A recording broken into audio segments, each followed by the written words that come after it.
All right, so Aaron, select and deliver a short presentation related to career-related activities. For example, resume, cover letter. Okay, thank you. So, today we're going to be doing our next installment in our workshops of application basics, and we're going to be talking about the resume. So, what are we going to go over today? So we're going to start by talking about the basics of a resume. What is it? Why do we need it? We're going to talk about some do's and don'ts of the resume, and then we're really going to dive in and we're going to talk about the different sections of a resume. What should go in it? What should they look like? All that jazz. So, our first thing is a little thought activity. So imagine that you're an HR manager and you're hiring for an entry-level position. What would cause you to throw some of those resumes directly into the no pile? It's too lengthy. Okay. If there's a spelling mistake or some really egregious grammar mistakes. Okay, yeah. So, some common ones are that they're spelling errors, they're difficult to read, they're too lengthy, or they're just really unorganized and so they don't really make sense as you're trying to get the information. So what is a resume? So a resume is a summary of your education, your work history, your experience, your organization's activities and honors and awards. I know that's a lot of stuff to imagine putting into this one piece of paper. However, we're going to talk about how we can really tailor that to make sure that you're picking things that are important. So a good way to describe a resume is that it's a commercial, it's not a documentary. So this isn't an opportunity for you to tell everything about your life and your life story in this piece of paper. This is a chance for you to say, this is who I am in a very short snippet as it relates to what you're doing. It's often the first impression that you're able to give of yourself to the employer. So before they meet you or talk to you, they're going to see your resume. It's a marketing tool.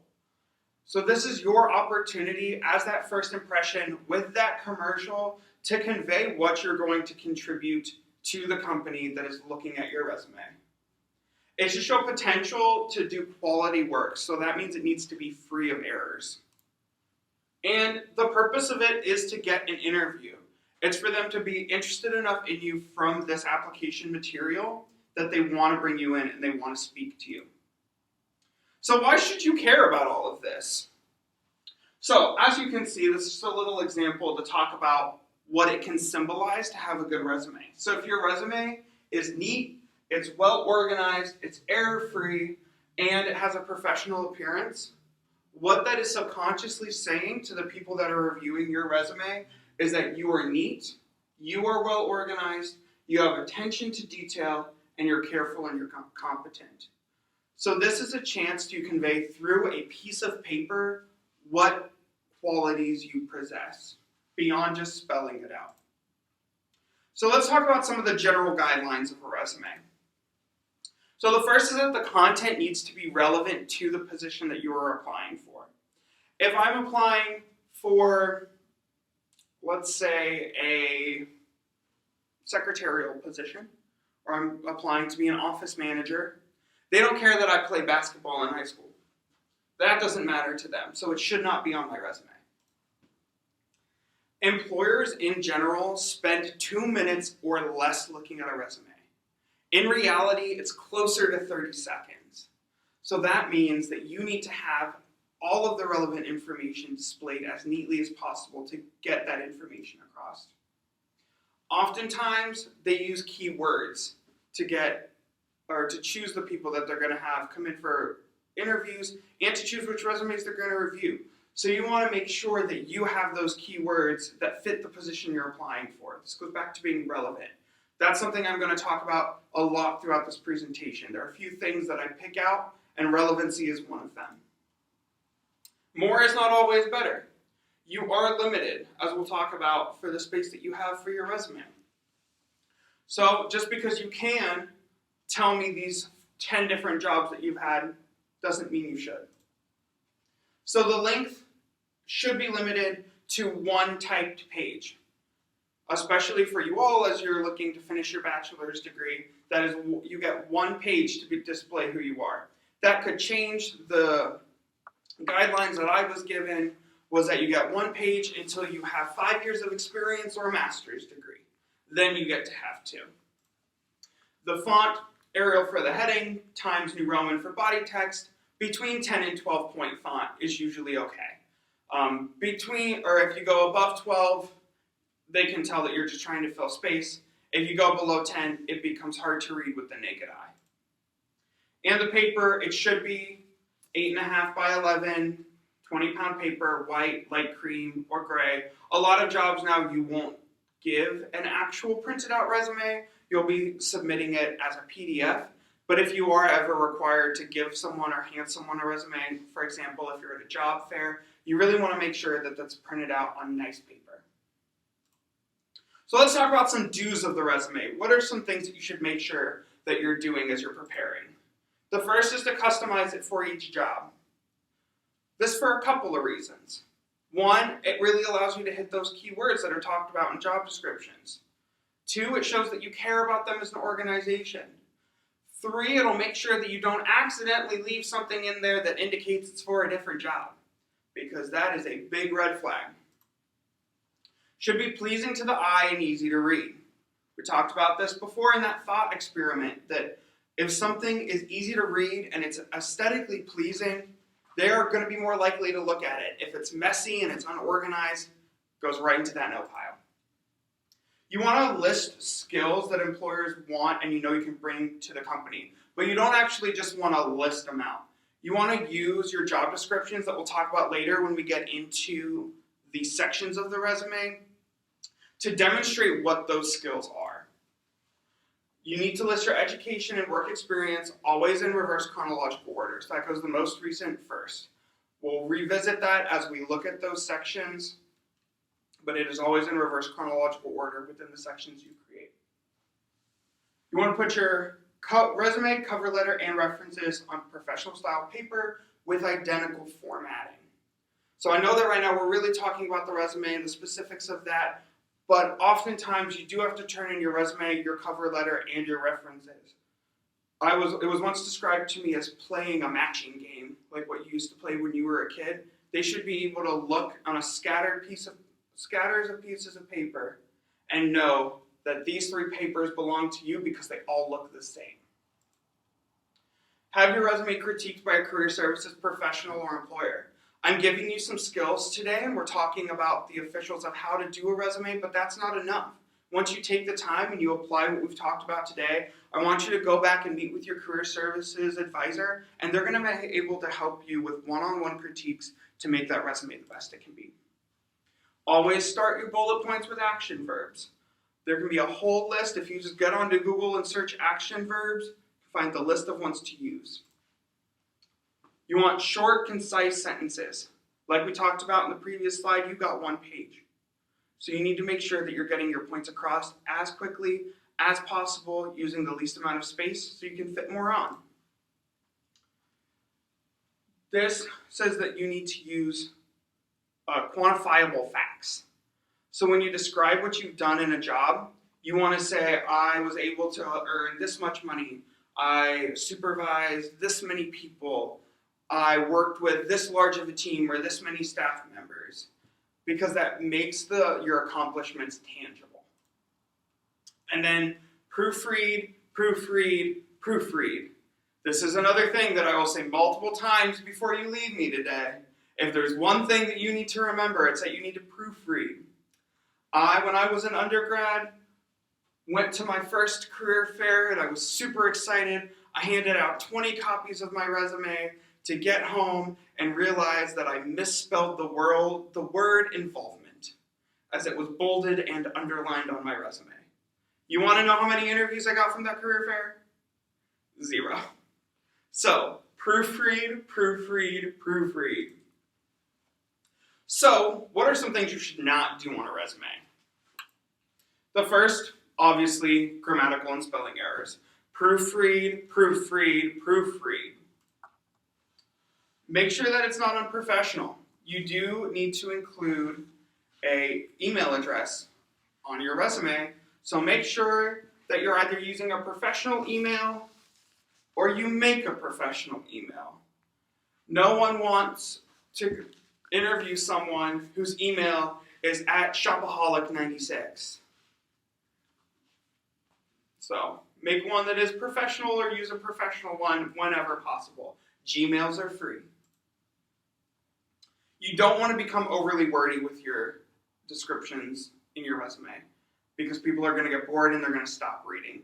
The general rule is you have one line. Don't include irrelevant information. You really need to tailor that information back to the job that you're applying for, because if an employer is starting to read and they're seeing that what they're reading has no bearing on the job that you're applying for, they're just going to stop. Do not use paragraphs.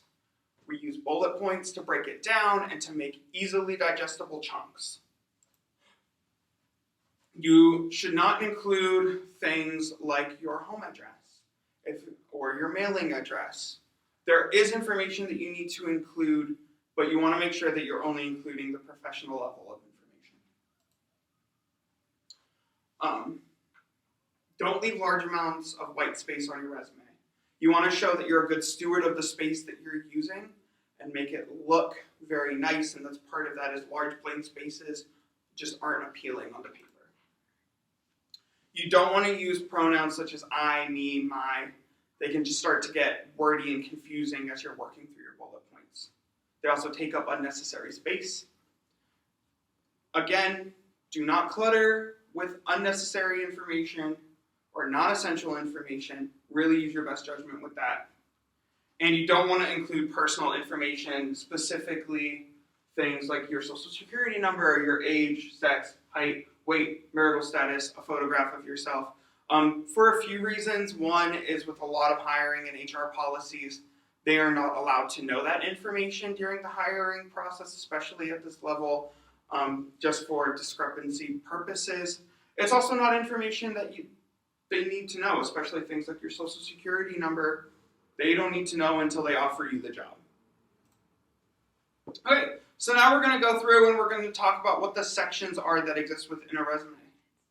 So, the first, what should you include? You've got your name, your permanent address, email address, telephone number. This goes at the top of the page, should be the same on your resume, your cover letter, your references. Here's an example of this. So you see it's Michael S. Lee and his mailing address, phone number, Gmail, so they can get in contact.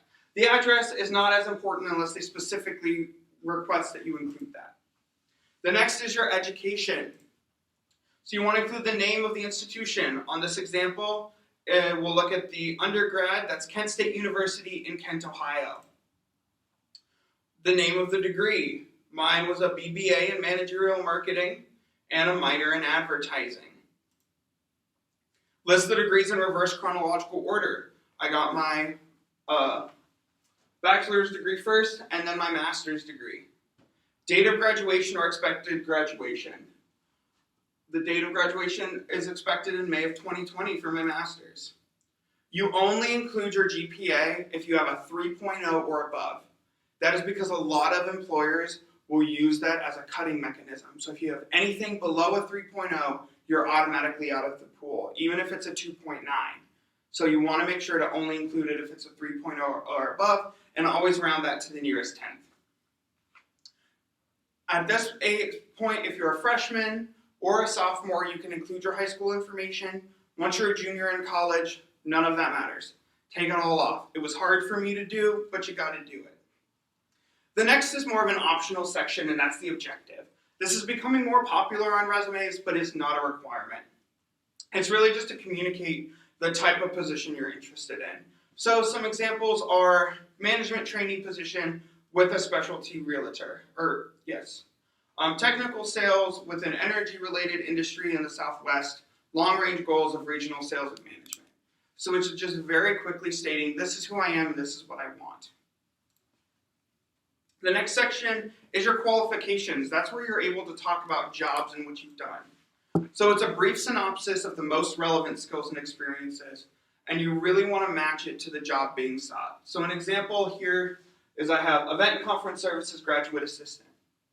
So this is a lot of, for me, I work in higher education. This is my higher education experience. You want to use action phrases that help clarify your message. So example, I use assist, conduct, responsible, And then for this job that I don't have anymore, it's interacted and force assisted. So you need to make sure that the verb tenses are correct. If you're currently in it, it's present. If it's a job that you do not work in anymore, it's past. Most recent first, again, it's that reverse chronological order. There is no number of set points. In general, you want to keep it around 3 bullet points. I recommend staying there. If it's super, super relevant, you can go up to 5. Any more than that is a little bit much. And so what to include, you've got your job title, you've got the dates, who the employer was, and the location. You also want to use the term experience when stating what it is. So what is experience? It's full and part-time jobs, self-employment, volunteer work, practicum, or any other type of education. It's anything that directly relates to the job that you were applying for. Again, start each line with an action verb. This is very important. That's why I put it twice. Keep your tenses correct because they will notice. And always be concise, but providing enough detail. As you can see, each of these bullet points is a line or less. So you really want to keep it concise because it's quick and easy to read. The next section is often honors and awards. This is not a required one, but it's one you can choose to do. Again, reverse chronological order, and you want to rank in order of importance and with the career objective that you have. So whenever possible, you want to create sections on your resume that allow you to put all of the relevant information together. You can also put professional affiliations and activities. So if you're part of any student organizations, any clubs, any national organizations, or competitive organizations that are relevant, you can include those. Again, ranking in order by importance, but in reverse chronological by date. Don't just say that you're a member of something.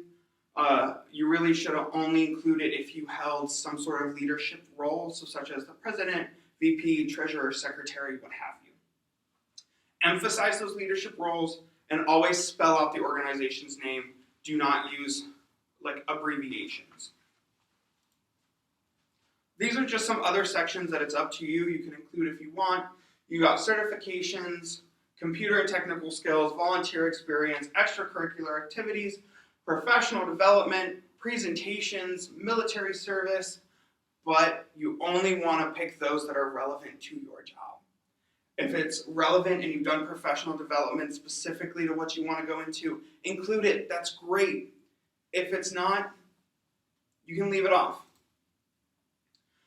References is something that may be asked for. You should not include it initially. You want to have them prepared and ready to send, but do not automatically include them.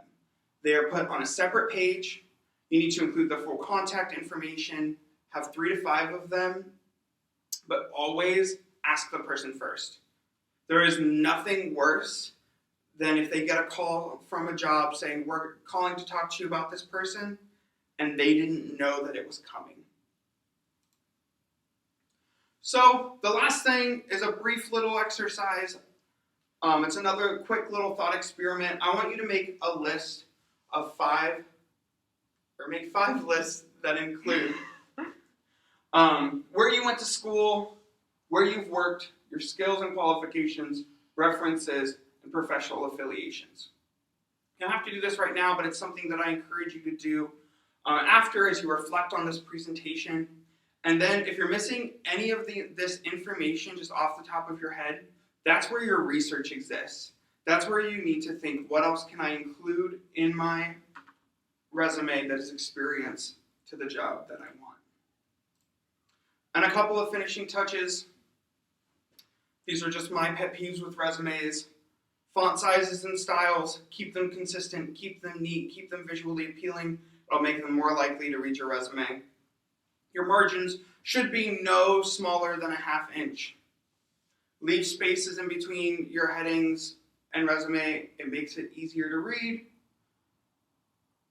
Keep your most important information and your most relevant information at the top. And as always, proofread your resume before sending it out 5 times. Right? Any questions? Thank you.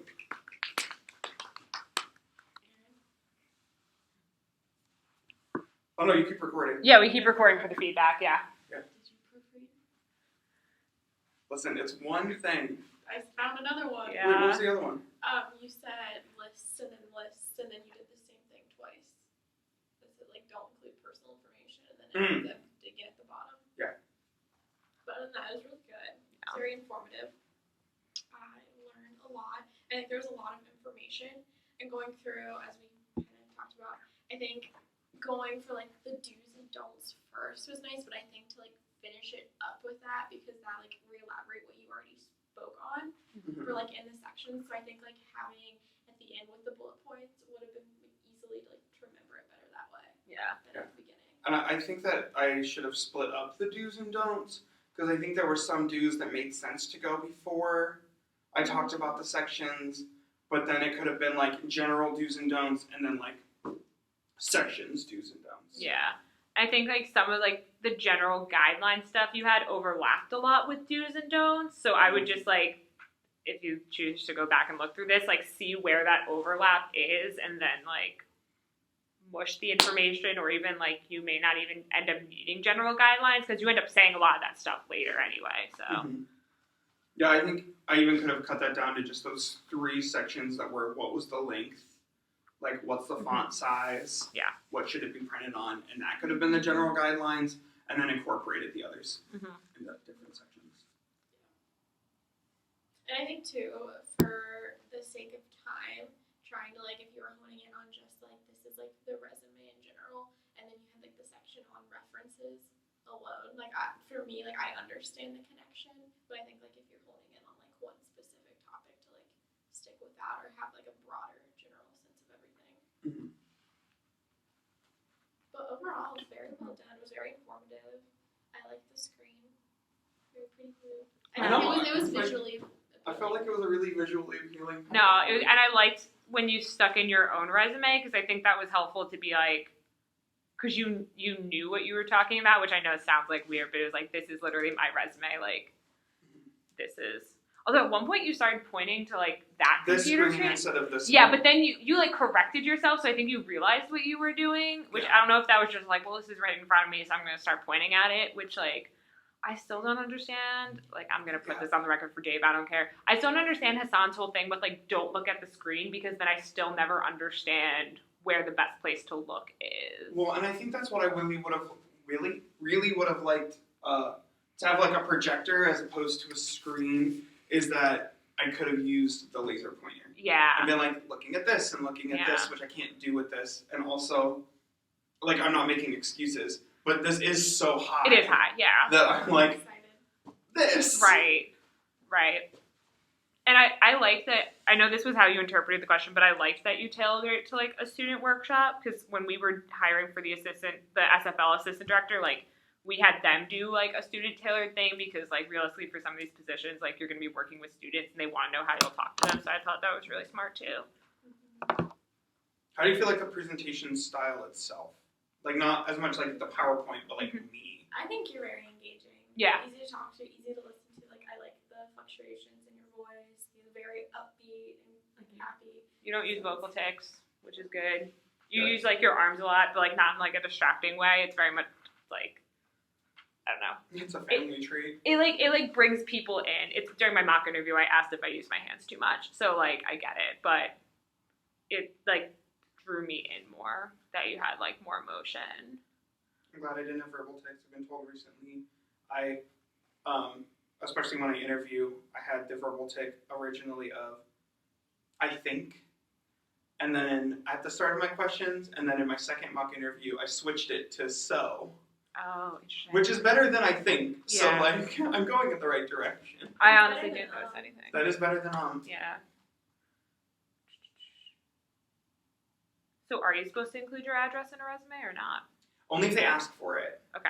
If it says that you need to include your address, and oftentimes, and this is something I meant to say, like, you'll have to include your address on the application itself. Oh, yeah. And therefore don't necessarily need to have it on your resume. Yeah. And I, like, because I did look up some things to, like, supplement my own knowledge Yeah. as I was working through this to make sure there weren't any glaring things I was missing. And I found mixed things. Like some said include your address, some said don't, and that would be like personal information. So I think it's really if they ask for it. I mean, if I were to redo this, I would have included probably the way my resume starts, because I don't like the way that heading is set up because it takes up so much space on the paper. Right. Especially when you only have a page. Right. Yeah. All right, Jessi. Why should we hire you? So my presentation is on why Marietta College specifically should hire me, and I am Jessi Crosby, so we go ahead and get started. So here's my interest in the position. I think this is very important to go over. So Marietta, Ohio is my hometown, and this is something that I would really like to go back to. I miss the area, like that's just my home. Like there's just something that I would like to be there for a very long time. So there's commitment in that. Also, Marietta College is a private liberal arts college, and I've previously been at a public research institution. So I'm very interested to see how the private sector works and just to be in a different environment and how those students interact for my own knowledge. Also, since I am interviewing for a housing position, I think it's very fascinating that Marietta has a 4-year on-campus living experience, and I've previously worked in a 2-year living experience, and just seeing how that works as well, like this is something that I really am interested in.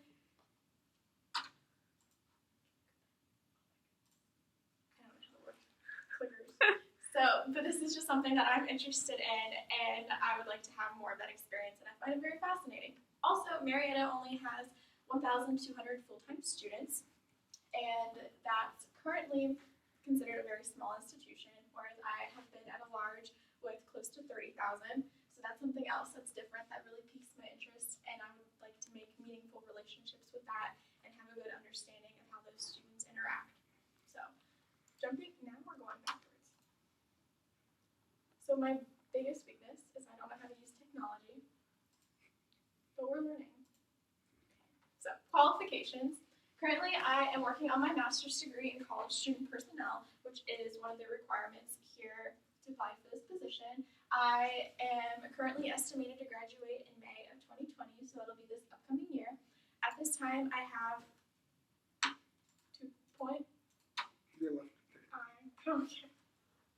2.5 years of professional experience in residence life. I am on my 3rd year right now, and which is a little unconventional for some. So I'm coming in with that extra year of experience, and I've worked within different residence halls, so that does give me a little bit of a varied background. I also have effective interpersonal communication skills. This is with students, parents, and campus partners, and I think that's very important going into these types of roles. I also have the ability to manage multiple projects. So I've also done, obviously, my classwork within my assistantship, and I've also been on different committees, and I've had different roles within housing and residence life at the same time that I've been able to juggle. Also, another requirement is to be able to work independently within my practicum sites within business operations, and as an engineer student success coach, I've been able to do things on my own while also still getting my work done and still being successful within that. And then lastly, you need to be available to work evenings and weekend hours as required. As working in housing previously, I am very available and understand that this is a requirement and one that I enjoy very much so. So, a little bit of prior experience that I have, within the last 3 years, have hired, trained, supervised, and evaluated 6 RAs and 1, which is a resident assistant, and 1 ARD, which is an assistant resident director. So I've had that, and I've worked with different people every year. I've been in the position to hire people. I've also had to fire them. So I've had those different interactions and experiences that I can base on. I've also have created and maintained a living experience within my residence hall for 220 plus first-year students this year. This has been my largest building. Within the last 2 years, it's been 150. So I've really enjoyed having a bigger complex and what that looks like for me. So I've also, within that, you've required for the student code of conduct. I have worked as an adjudicator and enforced the student code within housing and university policies. So I meet with students and take them through the conduct process and work closely with community standards and students' responsibility. And I've also implemented crisis intervention methods. So whether this works with students directly with like roommate disagreements and roommate changes, or whether it's dealing with suicide ideation and sexual assault cases, like I've been there and I have experience with that. Also within in-hall and advising, I've done that within our hall councils, and I've worked as the lead advisor within that, and then also in academic studies within the engineering school.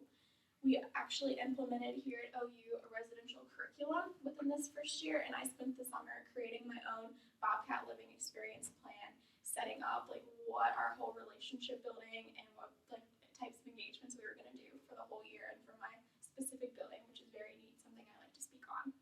And then lastly, I'd like to point out that I've been on an on-call duty rotation within my specific green. This has been for 15 buildings and for 2,400 students. This is double the amount of students that Merida College currently has enrolled full-time, so I have that experience working with like a large number of students on that scale. Right. And then one thing I wanted to point out too, based on the job description that you have provided, you talked about being able to check in and check out new and returning students, which I have direct experience with, whether that be in my undergrad roles in the now, and I've also facilitated the coordinating the openings and closing for each semester and what that looks like. I have been able to manage hall inventory and room condition forms. And with that, we do a lot of online technology and forms of so that I have like the room pack knowledge and Maxian and other things, but I know how to train and supervise people on to use that, but I also know how to do it myself. And then when it comes to room keys, I worked as an office assistant, so I understand like the background behind keys, and then also within my staff and doing it myself as a graduate resident director. So another thing that I really want to touch on are my values. Something that's very important to me is organization and structure, and I'd like to bring that into the role as an assistant director within housing at this university. Also boundaries. There's a very thing, I think, when you supervise student staff members and then also working with coworkers, you need to have healthy boundaries and what that looks like for you. And I think that's what makes people successful within the roles and how you help create those meaningful relationships. Also, commitment. I'm a very loyal person. Once I'm here, you're stuck with me. I get the job done, and I'm always counting, and I have the same expectations for other people. And then diversity. I know we talk a lot about that and social justice, but I think being in the area of Appalachia, this is important to understand. Like, yes, we need racial diversity, but also like what does like the poverty in this area look like, and what are those invisible diversities that students bring to the table as well. Right. So then, now that we've talked about this, I'd like to get a little bit personal and talk a little bit more about me as a person. So for the Myers-Briggs, I am an INFJ. So I am introverted. I use my intuition, feeling, and judgment. So I'm always coming back to that structure.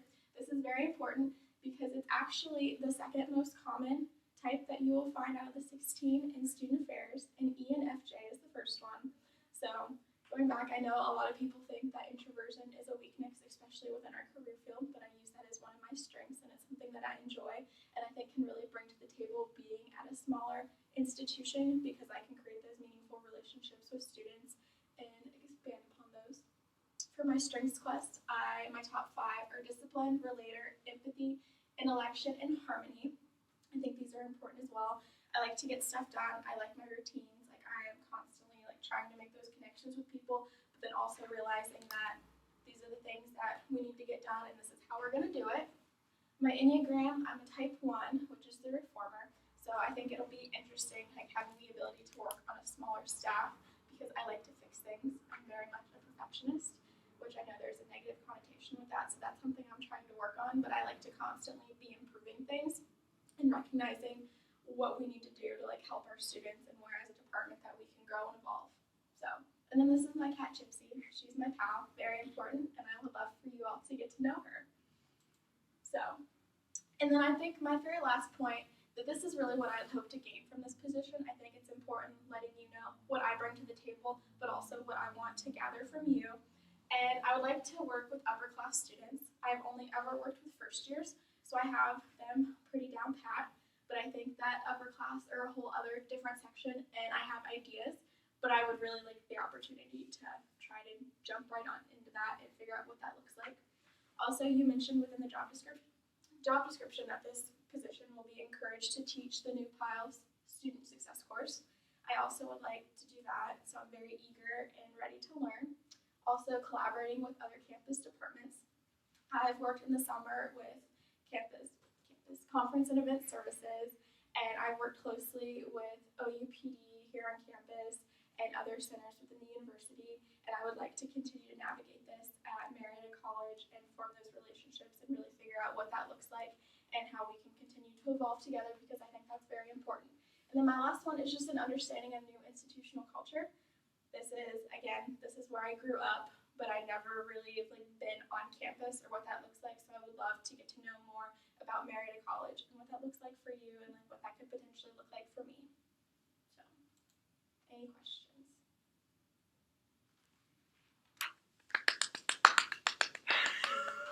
Damn clicker. Well, you were left, or I know. you were right clicking. Clicker. I didn't need to, and then I pressed the button, and then it was going backwards. And That's because you didn't move it off of the button. Oh, good lord, that was so stressful. Well, I think right off the bat, I love this PowerPoint. Yeah. Like, that was so aesthetically pleasing. Mm-hmm. Like, it was so pretty, and, like, I wanted to look at it. So I think that the PowerPoint itself, super, super, super Yeah. good. I agree. I feel like for my points, it would be better to, like, go back in the slides. You can also use the scroller. If you scroll, like, up on it, it will go up in the... Oh, that goes too fast. Okay. We're at the beginning. So, is it okay if we just go through mine and then we go through yours? Is that okay? Well, yeah, Or unless you we just may have do some it. overlap, yeah. Wait, do you want to say one thing, though? When you talked about the student code of conduct, at one point you said the student conduct. Yes. A combined code and conduct. I was like, I like it. You also said 2,400 students. Whoops. And I was like, huh? It was just like one slip up that I was like, this was such a good one, though. If she's going to combine any words, that was great. Okay, sorry. Continue. I think that you need, like, you had in your examples such, like, firm commitment to what you were saying that didn't exist on this slide. Mm-hmm. Like, when you talked about a private liberal arts school, you were like, and I think this is something that I'd really like to get to have more experience with. Like, I'd like to see what this is like for me. And I think that that could come off as lacking a commitment to what you're saying, Okay. where I feel like you should be like, bring in our classwork and say, I had the opportunity to learn about the structures at liberal arts institutions, and I find it very fascinating with the focus on the relationships Mm-hmm. that you And are that's able one of to my build with values. students. Yeah, so I think that that would be like a good tie-in to it, and make it less like, I think this is something I might like, and be like, based on what I have learned, this is an area that I will thrive. But I think that you pulling some of the specific information about the institution is really good to say, like, it's a 4-year live on campus, and I find that very interesting. That's like showing that you have done research and know about it, and I think that that's really positive. And I wrote, like, talk a little bit more about private institutions. So just like, why are you interested? And not like, I'm interested, because it came off as very, I'm interested because I haven't done it. Okay. I'm listening. Not, I'm interested because it's a liberal arts institution. I think that's all I had for this slide. Do you have anything to add? No. For this one, I thought it was really, really good. I could tell that you were pulling things that they had in the job description. When you talk about the 2.5 years of experience in residence life, say, and I will go into more detail about what that entailed in the next few slides. Okay. Because then I, like, as you clicked off of this slide, I was like, oh, that's all we're going to get, like, Okay. for the qualifications. So I think that you then go on to include some really specific and really awesome details and say that you're going to do that, because then that reassures the person that you're going to. So I would literally just be like, yeah, I have 2.5 years of professional experience in residence life, and I'm going to really dive into that here in the next couple of slides to talk more specifically of what that's led to my experience. Okay. I think something that was interesting, I think this is where you talked about the engineering stuff, and you, like, said the name of the position, but you didn't say, like, what you were doing with it. So, like, I wonder if, like, when you talk about working independently and managing multiple projects, you can be like, here's, like, just even, like, briefly being like, here's, like, 2 sentences about a project I did, because you said the position, and I think the fact that you've worked with engineering students is something that's going to be very unique, to be honest. Like, not a lot of people, I mean, you did that, but like, I So got 2/3 of the people Right in this room. 2/3 of people in the room have done that. But I think, ruining like, the ratio. yeah, I think just being like, yeah, I've done housing, but like, here's something else, like, super cool that I've done, and like, just brief, like, here's a project. Well, I think that leads into my comment for the next slide. Are we ready? I love Aaron's method of doing this. This is going to be so weird, yeah. So, you got muddy in this slide. And I think that's because you were like, here's my housing experience, but also in the middle of me talking about my housing experience, here's this thing that I did with engineering students that I'm going to like pop in a sentence on, but then I'm going to go back to my experience as a GRD. And I think it's something that I do too when I talk about examples, is you just are going and you're like, oh my gosh, this relates to this. So then you jump to get that in, but then that throws the train of thought off. And so in my head, it was very like run on with this like jaunt to the left and then back in. But I feel like when you were talking about this is what I did as a GRD and just laying it out, like that was super impactful and super powerful, and it was in great detail. So I think that if you did what Vanessa was saying, and on the previous slide, utilize that example. I think that would be nice to be like, on this slide I'm talking about engineering, on this slide I'm talking about my GRD, later on in the presentation you talk about your experience with conference and event services. So I think that is a nice way to break that down, or at least complete one, like if this is your prior experience, this is your prior experience with housing. This is a logistical, I'm confused thing. So wait, Okay. do you have 6 RAs now? Yes. Okay. Yeah. So it's, I've supervised, like I have 6 RAs and 1 ARD. Now. Yes, this currently, so I check if I wanted to do how many I've supervised all 3 years. It would be 18 and then, 2, because I had the same. Is this the largest staff that you've had? No. They I- should have given me more RAs though, but. I would include, You can't give me 70 extra students but not another RA. Yeah. because you're talking about just general prior experience here and not specifically in your hall now, I would include your like top number. Yeah. Or So like just what say- was your largest staff? 6. Okay, so this is your largest Yeah, staff. it's been the same. But Okay. I'm saying, would it make more sense to do like over the course of my 2.5 years, I've supervised this many RAs? I think you could do both.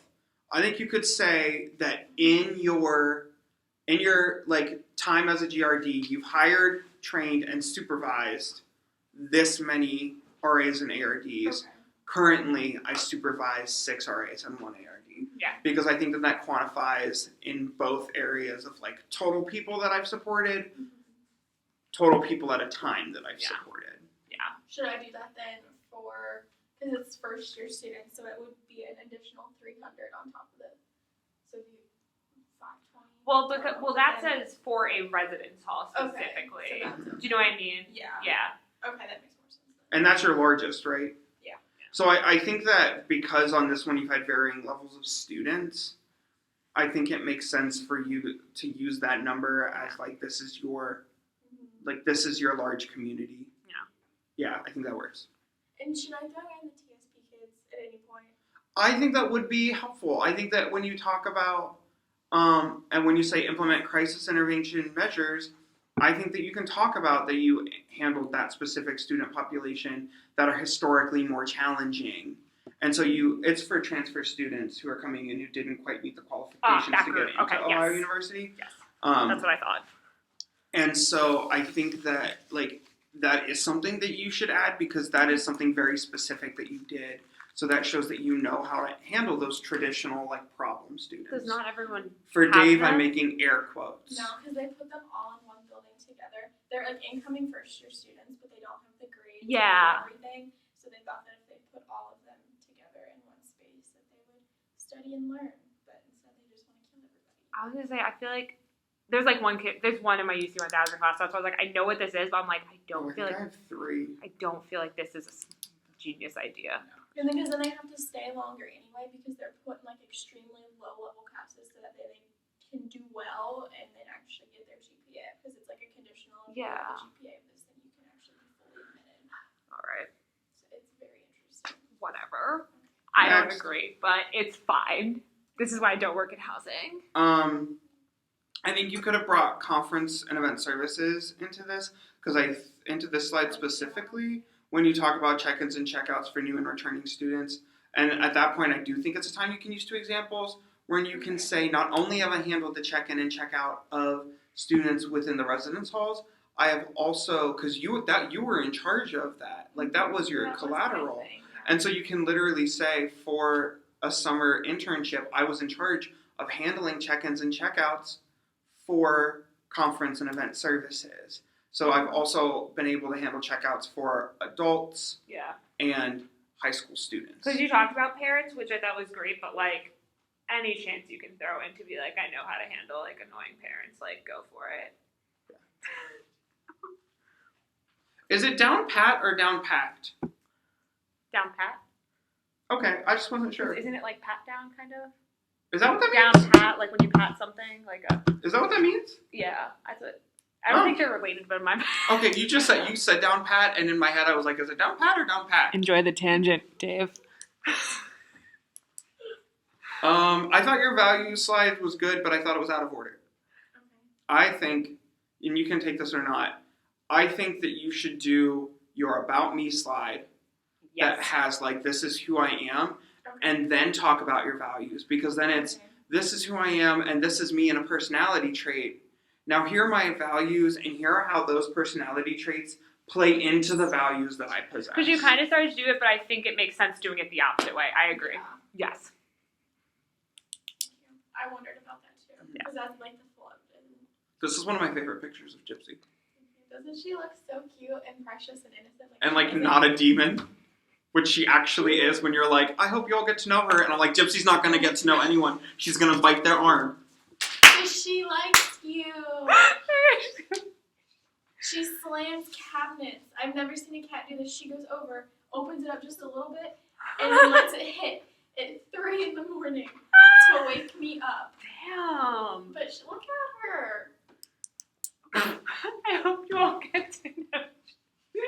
Aaron yells in the two back. have a lovely No one wants to get to know Gypsy. I almost said it during your presentation too.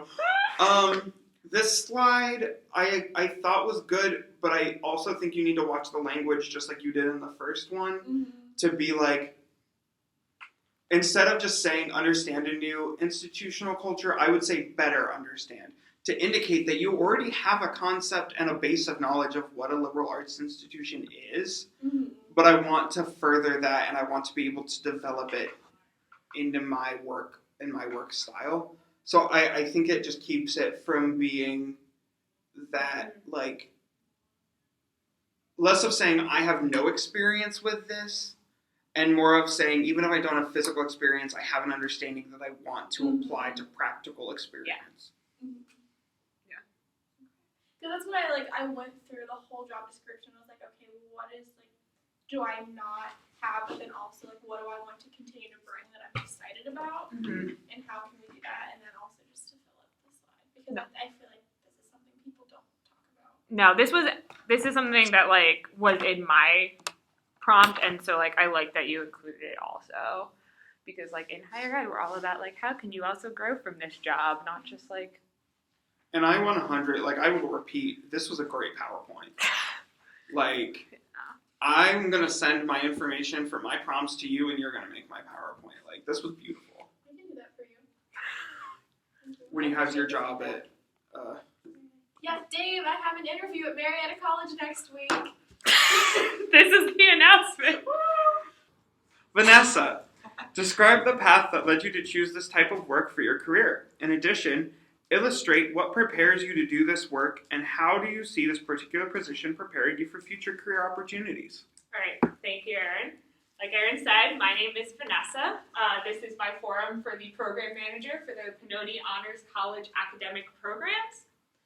So first, just to talk about my goals for the presentation and what I'll be talking about a bit here. First, I'm going to talk about my background, what brought me here, why I'm interested in working with honors students specifically and within this role, what I can bring to Drexel, what experience I have had that I can bring to this position, and what Drexel can also teach me.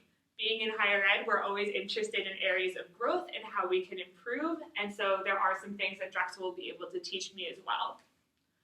So first, a little bit about me. I am originally from Long Island, New York. Usually when I tell people that I'm from here, I like to bring up a map of the Long Island Railroad because I'm from like that third square over right there. I'm from around that area in a town called Plainview. I did my undergrad at the University of Connecticut, and part of the reason I did my undergrad there was because I was accepted into their honors program. So one, gave me half tuition, which was great.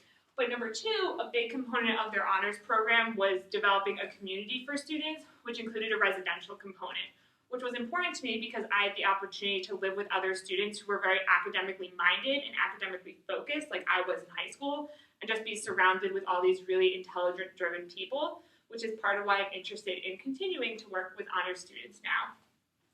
And currently, I'm a graduate assistant at Ohio University. I work with the Margaret Boyd Scholars Program, which is a scholars program specifically for women at OU. It's completely not GPA based, so a little bit different than some other honors and scholars program you'll find. But the commonality with all these women is that they're passionate about something and they are very driven to develop relationships with their faculty and other staff on campus, which is something I love working with them on. Finally, just some other random things. I'm very into musical theater. This was me doing an alumni show. I have a brother who is 12 years older than me, so he started college when I was only 6 years old, so college has always been weirdly a part of my life, which I think is part of why I care so much about the college experience, is I watched him go through it at such a young age. And then finally, I am an alumna of Alpha Epsilon Phi, and one of our core values is academic excellence. So again, it is something that is very important to me, and it's part of the reason why I joined that organization in undergrad. So when looking at this position's job description and the qualifications and what the job would entail, I kind of broke it down to three main areas: admissions, advising, and general operations. So in terms of the admissions, the position talks about planning for the interview days and reviewing applications and different things like that. And I've been involved with admissions in a couple different ways through a few different honors programs at Ohio University. So with the Margaret Boyd Scholars, like I said, since it's a non-GPA based program, it's a bit different than some other honors and scholars programs. So they apply in the beginning, the fall of their freshman year, and then they remain in it all 4 years. It includes reading applications, doing group interviews, and doing individual interviews. And I help to recruit members into the organization and encourage women to apply through the involvement of fair residence hall information sessions. So I'm very used to coordinating different aspects of an interview process like that. With the Cutler Scholars Program, their Scholars Program application is a bit more similar to this one at Drexel in that it happens when students first apply to the university. So it goes through admissions, and they have an essay, and it's GPA based, and then they come on campus for one interview day. So this is something else that I'm very accustomed to doing, and the fact that I've worked in two different scholars programs with two different admissions processes, I can bring both those experiences here to Drexel. Next, advising. One of the big highlights that I saw in this job description, which was very exciting to me, was developing an advising process for the honors students. And I've done advising in a few different capacities at OU. With the Margaret Boyd Scholars, even though I don't advise them on what classes to take, I meet with the sophomores once each semester to help kind of combat that sophomore slump that we're all really afraid of our students experiencing. Just talking about how their personal lives are going, a bit about maybe how their classes are going, and any way in which I can help them further develop academically or help them in the program. With conference and event services, I did a summer practicum experience with them between my first and my second year. And with that, I supervised a staff of about 25 undergraduate students. Now, we had a brand new director for this program, and so we were working to develop how we would supervise these students and what that process would look like. So I helped to develop what each one-on-one supervision meeting would look like with each of the staff members throughout the summer based on some areas of growth we want to make sure they hit. So I developed what we'll be talking about in their first meeting, their second meeting, and their third meeting throughout the course of the summer. And then finally, I'm also an instructor for UC 1000, which is our first year experience course here at OU. So I'm used to advising students that way, reading their DARs and helping them figure out what classes to take in the following semester, and different things like that. So being involved in advising in a few different capacities with personal things and classes and also professional development and having to work to create those processes is all things I can do here at Drexel as well. And finally, operations. This position talked a lot about rosters and making sure students were meeting the requirements and different things like that, which again, with the Margaret Boyd, obviously it's my assistantship. It's what I do the most work with. But I maintain the roster every single year. I keep track of what events women are attending, and maybe if the women aren't attending events, reaching out to them and seeing, how can I help you? How can we better make sure that you meet the requirements that you need to be a part of this scholars program?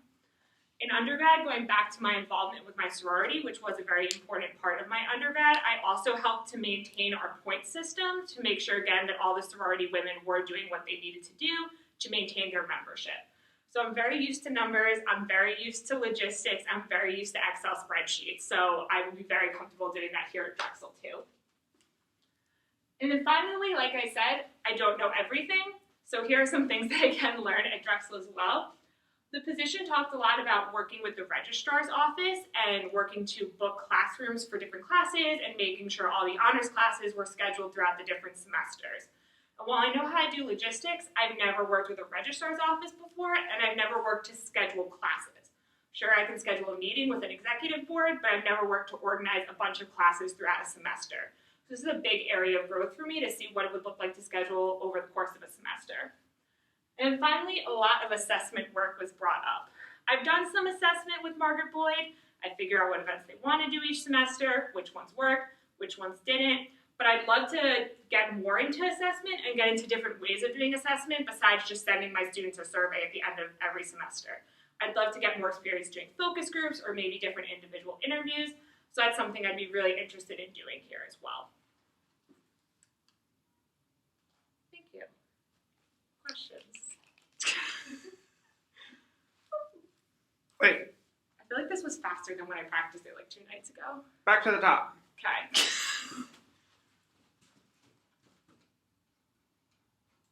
Oh, now this doesn't want to work?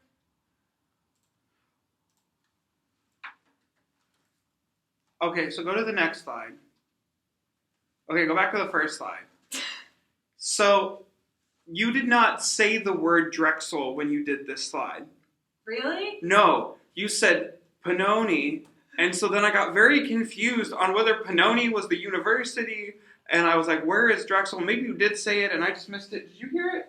I was confused because I was like, okay. But I was like also reading, so I wasn't as focused. Okay. Yeah, I literally put Drexel ? Pannoni ? Mm-hmm. So I think, like, that's probably because we're not the people you're actually applying to. So, like, I wouldn't, like, get...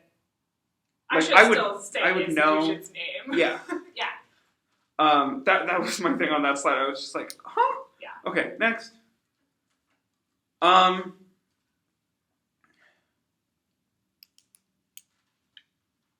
would have maybe changed the word goals because I understand what you were trying to say. Okay. But when you said that, it like threw me off when I was like, okay, this is more of like an agenda.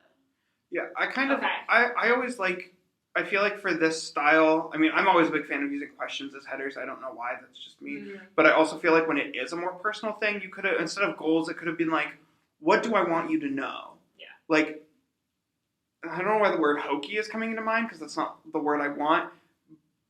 But I feel like that's something I'm going to talk to you about multiple times as we go through this, is that... Hokey? No, not that you're hokey. It's I want it to be more hokey. Like, because it's not... I told you it's not the word I want. More, like, personal. Okay. Like, I feel like you picked a more personal prompt and then took a very professional approach. Okay. If that makes sense. Yes. So yeah, like I feel like goals is just a very sterile word to use here. It locked. Is Yeah. it still recording if it's locked? Yeah. It should be. I just want to double check. Alright. Also, Jessi, feel free to jump in at any time, obviously. Well, you're killing it. Yeah. That's just what, like, yeah, it's... Okay. I just don't like goals. Okay. Alright, next. I like this slide a lot. I think it was cool, especially when you talked about your brother, to be like, college has always been a part of my life. And I think that you could even tie that into being like, because I was literally raised around a college student, like I have this passion for college students, just like tying that in a little bit more. I think the rest was very cool to be like, yeah, this is where I lived, and like these are my schools, and this is musical theater, because anyone who knows you knows that is like a big part. It's a big part, and so I think that's a fun. I wish I had explained it more because I feel like I got nervous and was like, this is not a useful slide, but like. No, it's 100%. It's a good slide. Yeah. And talking about this made sense too, right? Oh yeah. Okay, cool. A lot, like a lot of sense. But I think that what happened is you did the slide, you got nervous about this slide, and then that's when you click to the next slide. You like overcompensated. Yeah. So click to the next slide. Yeah. Oh, actually, no, not this one. It's the one after. This I think is fine. Although, let's talk about the choice of the word operations. Because I don't think that your examples were operations. Was it more it was more logistics. Okay. So did they use the word operations in the job description? Or did you ascertain operations? I think I created operations. Because then I think you should replace the word operations with logistics. Because that's what you did. You didn't do operations. Yeah. Okay. Yes. Okay. I struggled to come up with that word. I agree with you. Yeah. Cool. Yeah. Because then when I was thinking, like, as you were talking through the operations slide, and then when you said the word logistics, I was like, that's what we need. Okay, next. Jessi's just like, yep. If you're only going to have 2 bullet points on this slide, you got to put something else on here. Yeah. I don't care if it's Margaret Boyd's face. Okay. I don't care if it's the Cutler Scholars logo. You could put one of the many pictures that I know you have of the Margaret Boyds. Yeah. That would be good if like you interacting with them or like something like that. To Okay. show tie in. Yeah, because I think then that not only brings in the more personal side of the presentation, but also livens it up. Because I'm sorry, but this is a really boring slide. Which I mean, I needed to do to mine too. I should have gone back in and made it more entertaining. But I think that like this one, especially because you're not doing any kind of animations with it, like you pull up the slide and what's on it is what's on it. Yeah. You also, I think it was this one and not the next one. Was this the one where you talked about recruiting? Yeah. So, this made me laugh. Okay. I really like that you talked about what made Margaret Boyd Scholars being different and that it's not a GPA. I think that was really awesome. But then you said, and then I did recruiting through tabling in hall presentations and then moved on. Okay. And I'm like, you didn't finish the list. There's got to be a conjunction there. This was my thing with my interview was that I kept she would write down the STAR method and I hit ST and A, but I never hit R. Is my big problem. Which that's a really common thing. I never get to that because I think I'm so focused on being like condensed that I fail to be like thorough. Here's what And I don't even think it was thorough. I think it's just in my head, like you started a list and then skipped the last thing. I think, yeah.